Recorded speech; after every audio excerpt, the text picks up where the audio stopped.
Imagine bankrupting an entire animation studio because your film was too good for 1973. Or predicting social media addiction, identity theft, and internet-induced mental illness in 1998, when most people didn't even have dial-up. Today, we're diving into 10 anime that didn't just push boundaries. They demolished them, crashed through the rubble, and built something so ahead of their time that audiences literally weren't ready. Some got cancelled, some went bankrupt, others got death threats from their own fans. But here's the thing.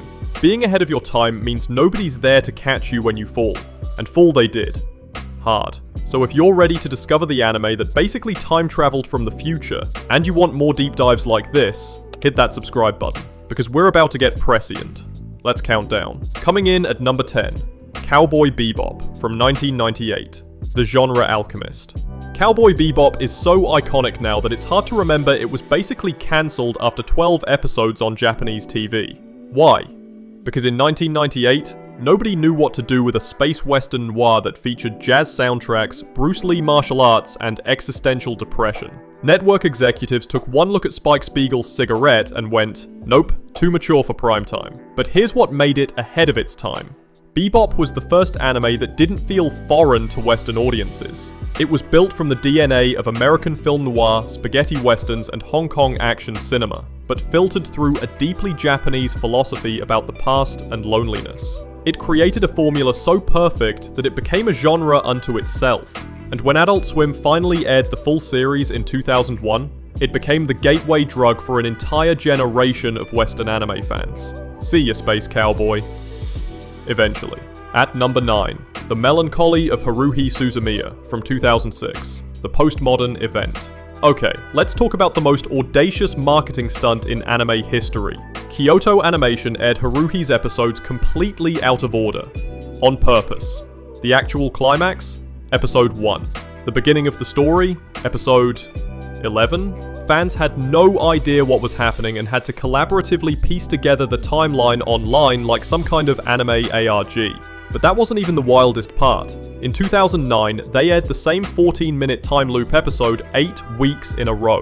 Same plot, same dialogue, just reanimated with slightly different camera angles and outfits each time. It was called Endless 8, and it nearly destroyed the fandom. Here's why it was ahead of its time.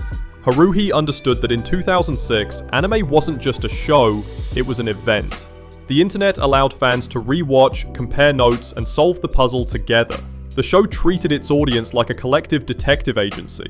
Was Endless 8 brilliant meta-commentary on psychological torture, or just actual torture? Yes. Number 8 brings us to Belladonna of Sadness from 1973, the psychedelic lost masterpiece. Picture this. It's 1973. Anime is flat, colourful, and made for kids selling toys. And then, Belladonna of Sadness arrives. A 2-hour, psychosexual horror art film composed of watercolour paintings, medieval tarot imagery, and explicit depictions of sexual violence, all set to progressive rock. It was so ahead of its time that it bankrupted the studio. As in, Mushi Productions, one of the most important animation studios in Japan, went completely out of business because this film bombed so catastrophically at the box office. For 40 years, it was basically lost. A cautionary tale.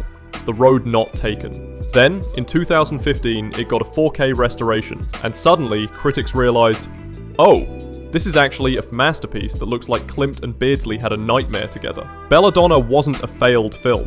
It was a film that arrived 4 decades too early. The ultimate example of being so far ahead that you lap the entire industry and crash into yourself. Coming in at number 7, Mobile Suit Gundam from 1979, the real robot revolution. Before Gundam, mecha anime was simple. A hero gets a one-of-a-kind super robot, yells attack names, and defeats the monster of the week. Rinse and repeat. Sell toys. Then, Yoshiyuki Tomino said, what if we made the robots realistic military equipment, and the hero a traumatized child soldier with PTSD? The network executives? That sounds terrible. The audience? That is terrible. And they were right. Gundam got cancelled. Its 52-episode order was slashed to 43 because nobody wanted it. But then something magical happened.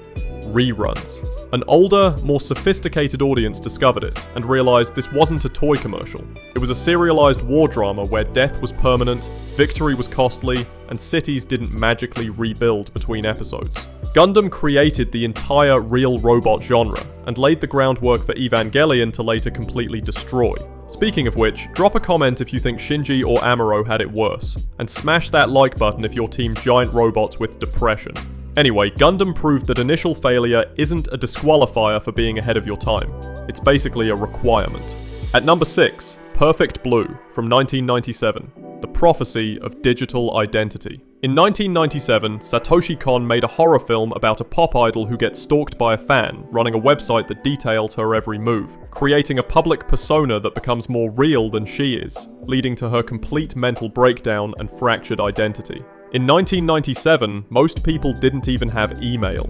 Perfect Blue predicted celebrity worship culture, parasocial relationships, identity theft, online stalking, and the terror of managing a public-facing digital persona. It's 2025, and every influencer is living in Mima's nightmare. The film's influence is direct and verifiable. Darren Aronofsky literally bought the remake rights just to recreate scenes shot for shot in Requiem for a Dream. And Black Swan? Yeah, that's basically Perfect Blue with ballet. While Ghost in the Shell asked the philosophical question, what is consciousness? Perfect Blue asked the much more terrifying modern question. What happens when the me on the internet becomes more real than I am? Kon didn't just predict the technology, he predicted the mental illness it would cause. At number 5, Neon Genesis Evangelion, from 1995. Deconstruction of a genre and its audience. Evangelion is what happens when you give a depressed genius 3 billion yen and tell him to make a mecha show. Hideaki Anno said, "Sure, I'll give you giant robots and monsters, but also crippling loneliness, Freudian psychoanalysis, religious symbolism I don't fully understand, and a protagonist so anxious and depressed that he makes Shinji from Gundam look like an action hero." The show pretends to be a mecha anime for 24 episodes. Then the final 2 episodes abandon the plot entirely and take place inside the characters' minds as a therapy session. Fans were displeased. Death threats were allegedly sent. So Anno made The End of Evangelion, a film so apocalyptic and disturbing that many interpret it as his middle finger to the fanbase. It includes recreations of actual hate mail he received. Here's why it was ahead of its time. Evangelion didn't just deconstruct the mecha genre, it held a mirror up to its otaku audience and said, "You wanted a cool robot show? Here's your own loneliness and disconnection reflected back at you. You're welcome." It was hostile, aggressive, metatextual, and it spawned a billion-dollar franchise because sometimes being ahead of your time means making people very uncomfortable. Number 4 on our list, Ghost in the Shell, from 1995, the transhumanist benchmark. Quick question. What makes you human? Your body? Your memories? Your consciousness? Ghost in the Shell asked these questions in 1995, decades before AI sentience and transhumanism became mainstream topics. The film follows Major Kusanagi, a cyborg with a fully synthetic body who questions whether she even has a soul.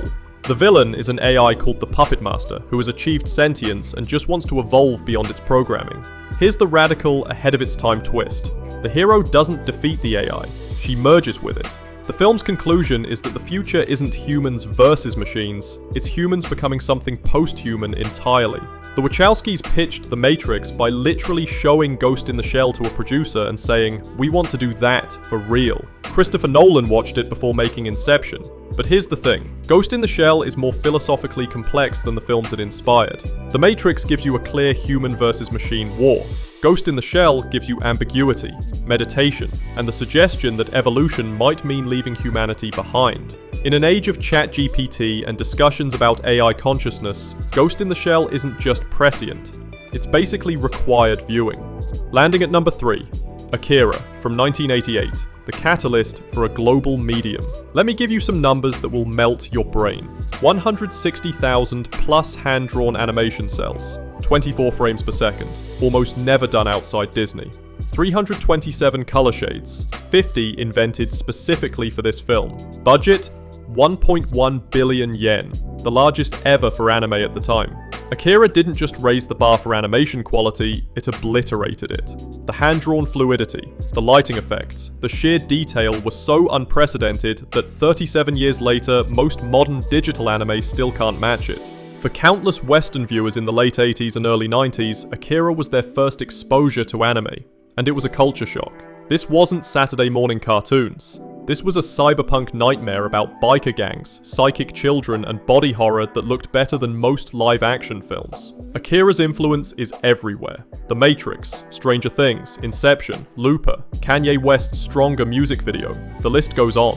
Akira proved animation could be high art. And if you want to dive even deeper into anime history, analysis, and exclusive content like this, consider joining the Top 10 Guy channel membership. You'll get early access to videos, exclusive Top 10 Guy channel badges, and a community of fellow anime nerds. Link in the description. Now, let's get to the top 2, because this is where things get prophetic. At number 2, Serial Experiments Lain from 1998, the prophet of the wired. I need you to understand the context here. It's 1998. The word internet is barely in common usage. Most homes don't have dial-up. Social media doesn't exist. Smartphones are science fiction. And Serial Experiments Lain airs. It predicts dual online/offline personalities and fractured digital identity.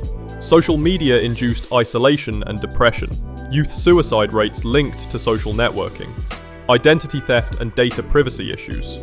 Conspiracy theories spreading on the dark web. Virtual reality technology.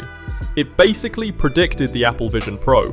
The show's core question, who is Lain, explores what happens when your online persona becomes more real than your physical self. While Ghost in the Shell asked what is human, Lain asked what is real, and who is me in a world where you can create infinite versions of yourself online. It wasn't a story about the internet. It was a story from the internet, delivered a decade before the internet as we know it existed. Lain is so accurate in its predictions that watching it today doesn't feel like sci-fi, it feels like a documentary. The show was underappreciated on release and quickly became a cult classic, because in 1998 almost nobody understood what it was warning us about. Now, we're all living in the wired, and Lain is the prophet we didn't listen to. And finally, at number 1, Space Battleship Yamato from 1974, The Archetype. You might be thinking, wait, Space Battleship Yamato is number 1? Over Lain? Over Akira? Yes, and here's why. In 1974, anime was almost exclusively episodic, flat, and made for children. Every episode was self-contained. The monster of the week was defeated. Nothing carried over. Then Yamato arrived with a continuous, serialized narrative. One mission: travel across the galaxy in 365 days to save Earth or humanity dies. Every episode mattered.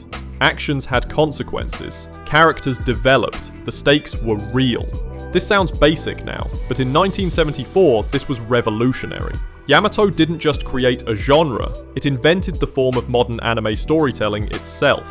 It gave anime a memory. Without Yamato proving that mature, plot-driven, serialized animation could work, there is no Gundam, no Evangelion, no Attack on Titan, no Full Metal Alchemist. Its innovation is so foundational that it's now invisible. It became the new norm that every other anime on this list built upon. Like Gundam after it, Yamato struggled in its initial run. It was saved by reruns and became a cultural touchstone. It taught the industry that animation didn't have to be disposable, it could be epic. Space Battleship Yamato is number 1 because it's the archetype, the foundation, the big bang of modern anime. It was so far ahead of its time that we're still living in the future it created. Before we wrap up, 3 quick honourable mentions for anime that almost made the list. FLCL from 2000, a 6-episode punk rock fever dream about adolescence that was so chaotic and avant-garde it inspired studios to take bigger, weirder risks. Also, it has a girl with a bass guitar that's also a gun. Peak 2000s energy. Paprika from 2006, Satoshi Kon's final film about therapists infiltrating dreams. Christopher Nolan saw it and made Inception 4 years later. Coincidence? Absolutely not. Technolize from 2003, from the same team as Lain, this nihilistic cyberpunk series was so dark and philosophical that it makes Evangelion look like a feel-good comedy. Ahead of its time? More like ahead of its audience's will to live. So there you have it, 10 anime that didn't just push boundaries, they time-traveled. The pattern is clear.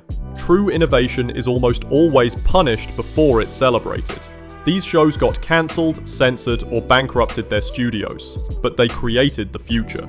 If you enjoyed this deep dive into anime history, you'll love my video on 10 most anticipated new anime of 2026, where we look at what's coming next and which shows might be the next ones ahead of their time.